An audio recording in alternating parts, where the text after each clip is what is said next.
Every day, someone walks through a door and asks for help. Here at Threshold Staffing Solutions, we've been placing qualified candidates in public-facing service roles for longer than most of our clients have been in operation. Libraries, municipal offices, waiting rooms, the DMV. Places where the public comes in, sits, waits, and sometimes doesn't leave. Our orientation covers everything a new service employee needs: customer service protocols, conflict de-escalation, and a careful, unhurried review of a proprietary framework we've developed over decades of quiet observation. We teach how to handle difficult requests, unreasonable requests, requests that don't even make sense. We cover what to do when the person in line has been there since before the shift started, doesn't appear to be moving, and has not, to anyone's knowledge, blinked. Our benefits package includes health, dental, and the thing that sets us apart: incident coverage. We don't itemize what qualifies as an incident. We find it's better that way for the paperwork and for our employees. The work I've done through Threshold Staffing has been clarifying, humbling even. This was the first time I truly understood what it means to serve the public. Don't ask me to elaborate. Is this thing still on? We don't try to tell our trainees the work is easy, but we do tell them that most of our placements are just fine. When something happens at that desk, in that building, in that particular quality of afternoon light that makes you wonder if the room has always been that shape, our employees have the training, presence of mind, and good professional sense to smile, nod, and ask how they can help. Threshold Staffing Solutions, because some positions require a special sort of patience.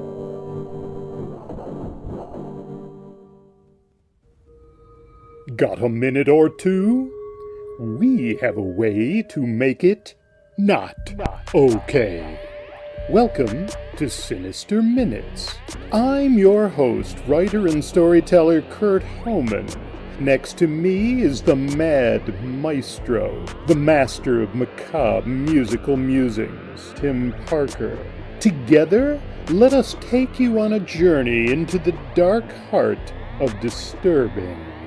Here at Sinister Minutes, we appreciate all you lovely, not okay people for listening, for supporting us, for sharing Sinister Minutes with everyone you know, for hitting like wherever you listen to us, for subscribing, for visiting us at sinisterminutes.com, for submitting your stories. Tim and I love your stories. Sinister Minutes. It's not okay.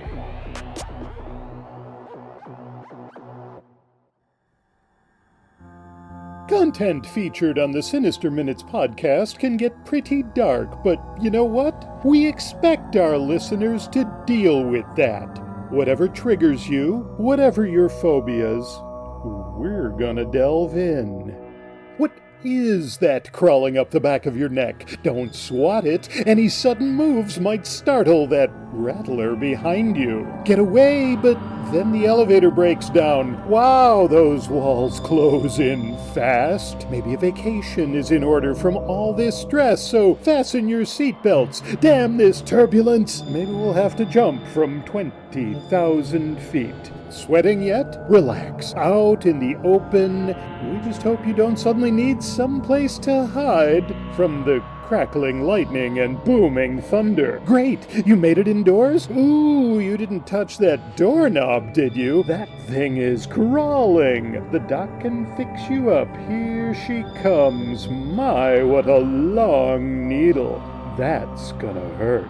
Sinister Minutes. Here to make you face all your fears and reassure you that yes, they're all perfectly rational and perfectly not okay.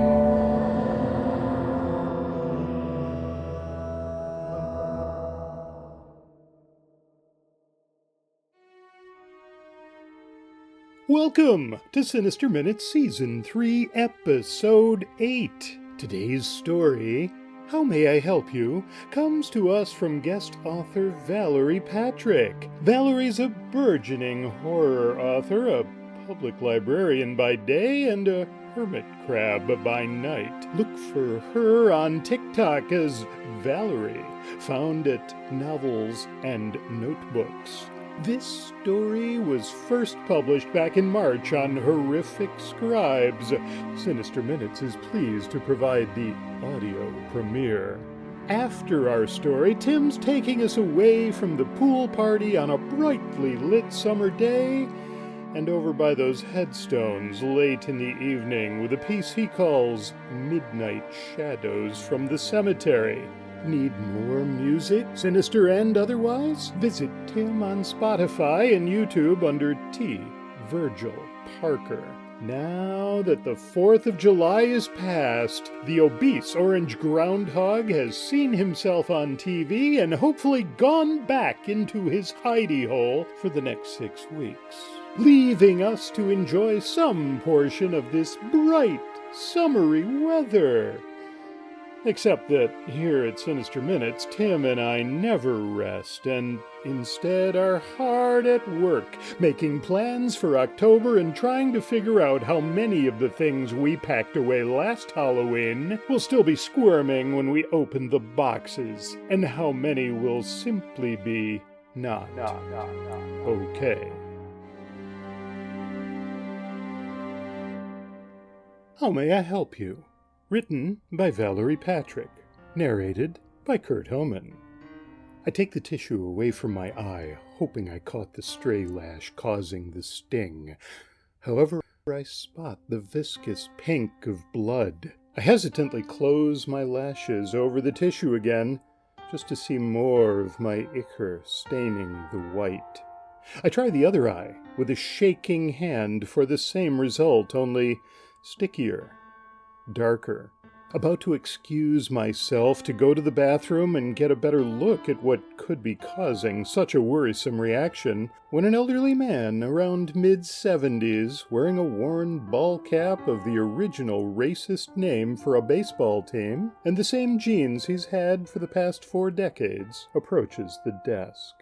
Excuse me, miss, you look like you need something to do," he jokes with a gaze that's hungry to see a young girl smile under him. Yes, of course. I force my lips to just barely upturn at the edges.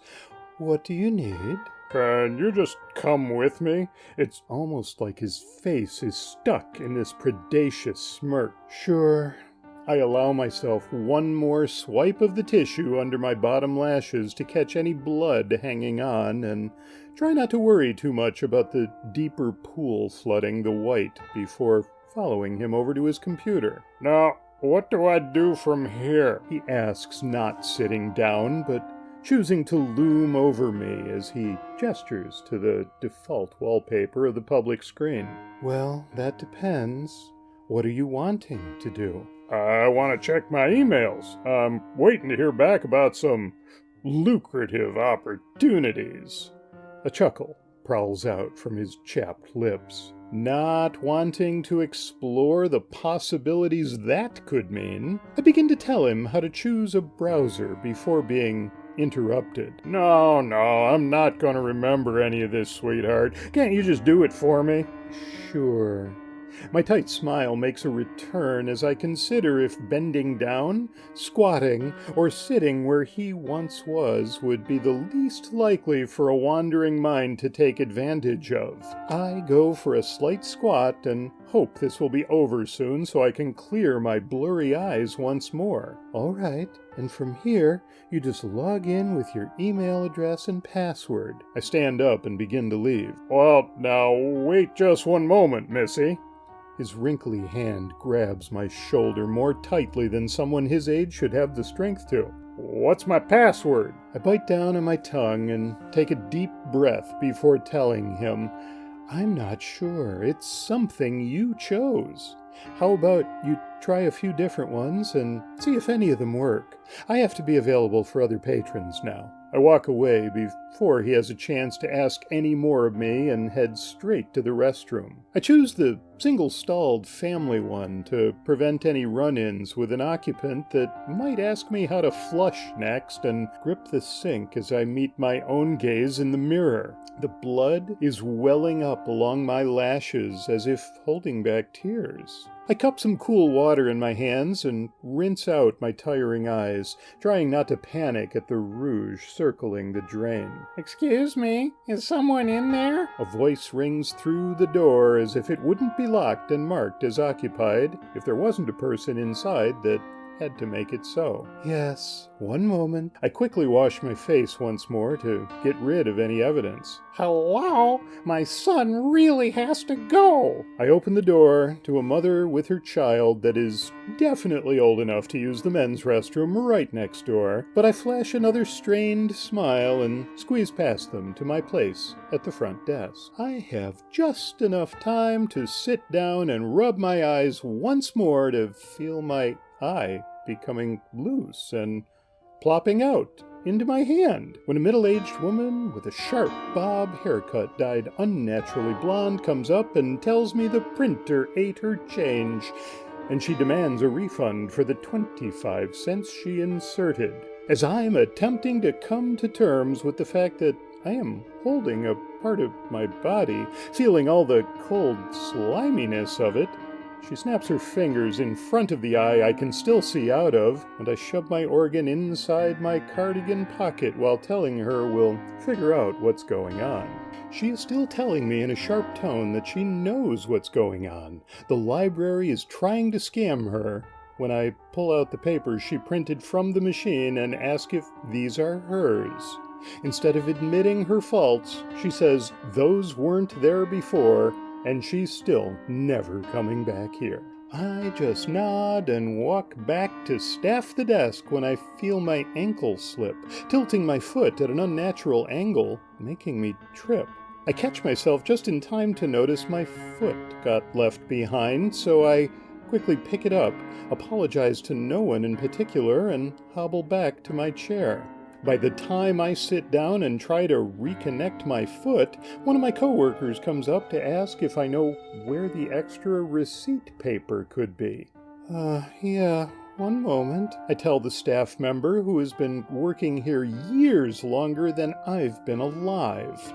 I brush a hand over my face and push back my hair to find a handful of it left tangled in my grasp. I toss it in the trash can and limp over to show them the receipt paper is in the cabinet titled as such. I ask them if they remember how to insert it, and they gaze at me blankly.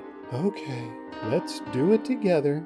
They lead me to their desk, and I try not to notice the strands that are left trailing behind me.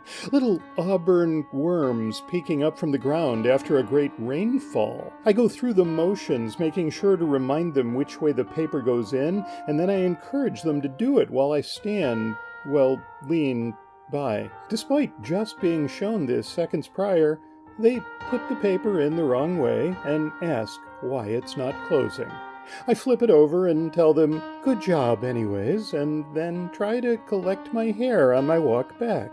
I toss the entire length of it in the trash before a kid comes up to tell me their parent needs help finding a book. I ask the wide-eyed youngling which book it is, but they shrug and walk away, coughing into the open, not showing me which aisle her parent is down. I get up to take a quick glance down each one until I see an overweight, panting, middle-aged woman taking up the entirety of a step stool, waving me over. I make sure to perk up my voice. Hi there, are you looking for something? Oh, yeah, she says way louder than necessary for how quiet the space is and my proximity to her. I don't remember the name of it, but it's about Jesus. I offer to show her where the religious books are, but she tells me to just bring them to her despite them being one aisle over. Well, there are a lot, but we can get you situated over there so you can look through them all. No, none of that. Just bring me the best one. I give a hint of a smile and say, sure, just 1 second. After scanning the shelves to choose one at random, not knowing much about the differences between each book, I bring her back one that seems fairly standard. You know what? Never mind. I'll go somewhere else. As she tosses the book on the floor and stands up with a grunt, knocking other books off the shelf to get some purchase, to pry herself up. I lean over to pick up the one suggested and see my nose melt off right next to it. I add it to the pocket with my eye and head over to collect the casualties of the woman heaving up off the stool. I'm heading back to the desk to place them on a shelving cart when someone waves me over and asks if I'm busy. Shifting the weight of the books onto my hip, I ask what they need. My library card number doesn't work. Look! As she proceeds to attempt typing numbers in, and none of them appear on the screen.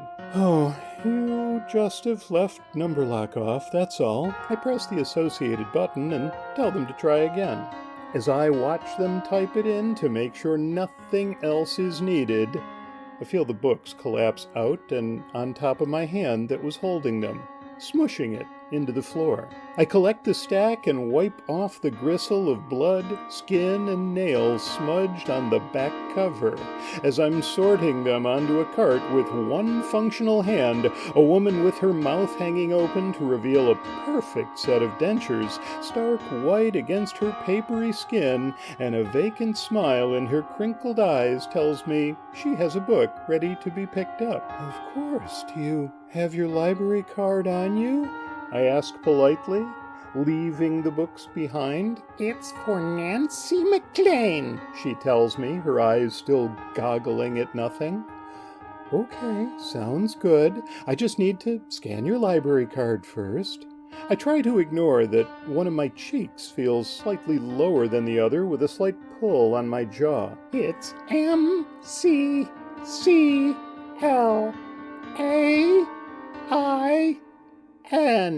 I can also use your ID if you don't have your library card on you. And splat goes the skin of one side of my face on the desk.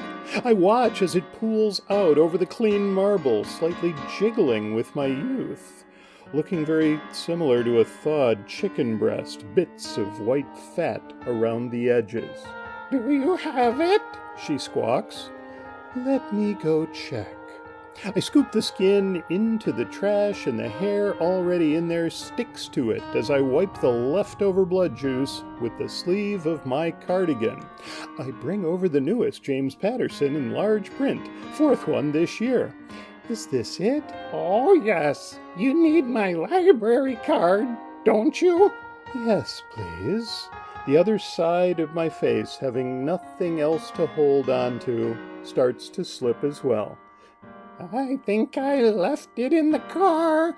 Okay. Do you have your ID? Also in the car. She starts to take one step per minute before I tell her I'll just look her up this time and have her confirm some information. As I'm typing up her name, the other half of my face luffs off and lands on the keyboard, making me gather that up and backspace the keys accidentally pressed.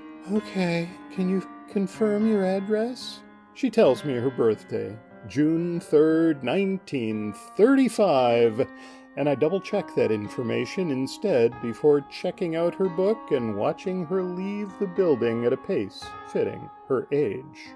I attempt to collect my bearings with a deep breath and take intel on how much of me is left when someone else taps on the desk. I open my one eye to see the organs of my torso in a pile on my lap, intestines circling the beige of my pancreas, my stomach and kidney smushing into each other, the gray of 2 lungs caressing the near brown of my liver. The stench, I'm not sure how I can still smell, is enough to make the tears of my vital fluid spill over and drip off my cheekbone. Do you guys still have COVID kits? The man taps on the desk again to get my attention. No, I'm sorry, they stopped supplying us with them, I say, and accidentally crunch on a tooth that has slipped out of place.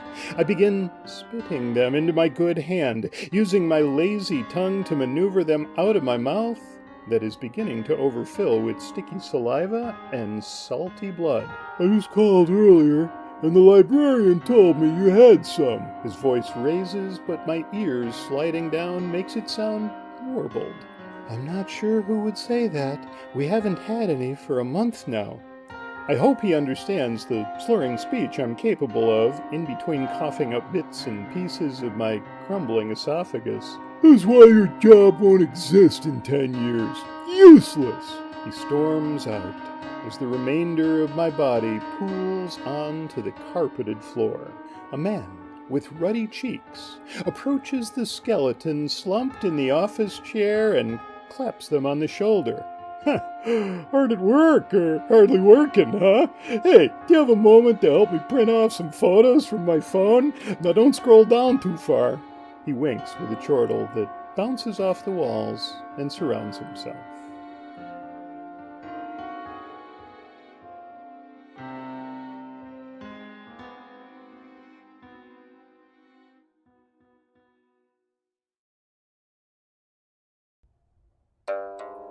Midnight Shadows from the Cemetery, composed and performed by Tim Parker.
Sinister Minutes is presented by Kurt Hohman and Tim Parker. The musical score was composed and performed by Tim Parker. Our production team consists of Kurt Hohman and Tim Parker. On behalf of everyone here at the Sinister Minutes podcast, namely Kurt Hohman and Tim Parker, we thank you for listening, for joining us as we explore all the ways in which we are not okay. This audio program is copyright by Kurt Hohman and Tim Parker under a Creative Commons Attribution, Non-Commercial, No Derivatives license.